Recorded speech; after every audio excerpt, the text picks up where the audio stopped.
Friends, welcome to stock market credential. आज जो है सेंट्रल बैंक ऑफ इंडिया इस स्टॉक के बारे में डिस्कस करने वाला है, क्योंकि रिसेंट बेसिस में इसने 40.65 रुपीज़ आने के बाद लगातार गिरने लगा है। उसका मेन रीज़न है ये नेट प्रॉफिट और टोटल इनकम। इसमें क्वार्टर ऑन क्वार्टर बेसिस में थोड़ा रिडक्शन आया है, उसकी वजह से मार्केट में थोड़ा सा नेगेटिव सेंटीमेंट हुआ है और ये स्टॉक गिरने लगा है।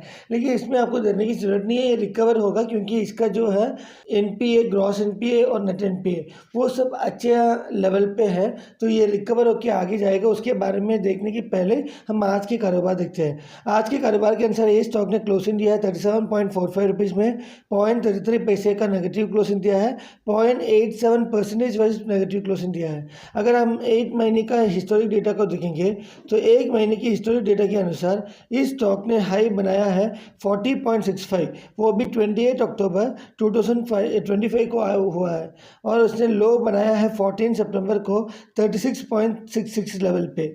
ये 36.66 जो है एक इम्पॉर्टेंट सपोर्ट लेवल है। जब तक ये स्टॉक 36.66 को ब्रेक नहीं करता है क्लोजिंग करके, तो ये स्टॉक जो है 40.65 के ऊपर जाने के लिए कोशिश करता है। अगर ये स्टॉक 36.66 लेवल के नीचे क्लोजिंग देता है तो जो अगला टारगेट है 32 लेवल तक जा सकता है। तो इस स्टॉक के लिए इंपॉर्टेंट है 36.66 लेवल को ना ब्रेक होना, और 40.65 के ऊपर अगर क्लोजिंग देता है ये स्टॉक तो अगला टारगेट के हिसाब से ये स्टॉक जो है 45 लेवल तक जाने का चांसेस बहुत ज़्यादा है। अभी हम जो है सेंट्रल बैंक का क्वार्टरली रिजल्ट को कंपेयर कर रहे हैं, जून क्वार्टर को सितंबर क्वार्टर के साथ कंपेयर कर रहे हैं। किसी भी स्टॉक के लिए इंपॉर्टेंट है इंटरेस्ट अर्न, टोटल इनकम और नेट प्रॉफिट। अगर ये जो बैंक का है ना क्वार्टर ऑन क्वार्टर बेसिस में इम्प्रूव होता है, ये माना जाता है कि ये बैंक का स्टॉक जो है एक रैली मोड में जाएगा और अच्छा है करके।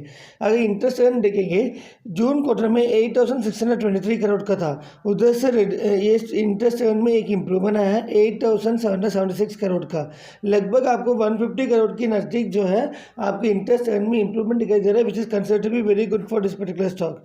लेकिन टोटल इनकम में एक गिरावट आया है, आप देख सकते हैं। इसका जो पिछले क्वार्टर का जो टोटल इनकम था 10,410 करोड़ का था, लेकिन इस क्वार्टर में वो रिड्यूस होके 10,283 करोड़ हो गया। लगभग आपको 120 करोड़ का जो है टोटल इनकम में रिडक्शन आया है, which is considered to be very negative. अगर आप नेट प्रॉफिट देखेंगे तो पिछले क्वार्टर में, जून क्वार्टर में 1,260 करोड़ था, उधर से रिड्यूस होके 1,219 करोड़ हो गया। लगभग आपको नेट प्रॉफिट में 41 करोड़ का रिडक्शन दिखाई दे रहा है, which is considered to be negative. लेकिन इधर एक इंपॉर्टेंट चीज़ है नेट एनपीए। नेट एनपीए जो है अच्छा दिखाई दे रहा है। पिछले क्वार्टर में 0.50 था परसेंटेज, अब इस क्वार्टर में जो है 0.49 हो गया है, तो which is considered to be good, क्योंकि नेट एनपीए हमेशा 1 से नीचे अच्छा माना जाता है, और it is considered to be very good that this net NPA is below 1 and below 0.50 also, which is considered to be very good. तो ये इम्प्रूवमेंट जो है इस स्टॉक को लॉन्ग टर्म के लिए अच्छा है और लंबे दूर तक लेके जाएगा। अगर आपके पास कम से कम 2026 तक पेशेंटली वेट करने का टाइम है, तो ये स्टॉक जो है एक बार के लिए 46 लेवल तक जाने का चांसेस बहुत ज़्यादा है।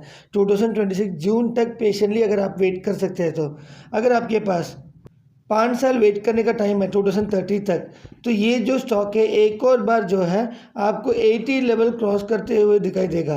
तो इस is considered to be very good for long term, क्योंकि इसका नेट एनपीए अच्छा है, नेट प्रॉफिट में भी उतना गिरावट नहीं आया है, फ्यूचर में अच्छा भी हो सकता है, इंटरेस्ट रेट अच्छा है, टोटल इनकम अच्छा है। सो ये सारे फैक्टर्स जो है इस स्टॉक को लंबे दूर तक लेके जाएगा।